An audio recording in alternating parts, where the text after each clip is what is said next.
Hello বন্ধুরা, সবাই কেমন আছো? আশা করি ভালো আছো, আমিও ভালো আছি। বন্ধুরা, তোমাদের জন্য আজকে আমার আরো একটা নতুন ভিডিও নিয়ে আসলাম। গাইস, আজকে অনুষ্ঠানের মধ্যে চলে আসলাম মানিক মিয়া এভিনিউ সংসদের পাশে। আজকের এই কনসার্টের মাঝে লাখো মানুষের ঢল নেমেছে, সেখানে চলে আসলাম আমি আপনাদের জন্য।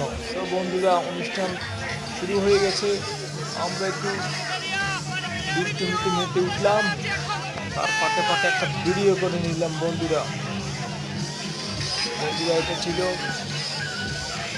16ই ডিসেম্বরের সবার আগে বাংলাদেশ কনসার্ট। আমার অনেক ভালো লাগলো এই কনসার্টে আসার পরে। এত মানুষ হয়েছে বলার বাইরে, এত পরিমাণ মানুষ, এত বড় কনসার্ট আমি আর কখনো দেখিনি। তো বন্ধুরা, দেখতে থাকো, লেটস গো। সবাই আমার এই ভিডিওটা শেয়ার করবে, লাইক করবে, কমেন্ট করবে।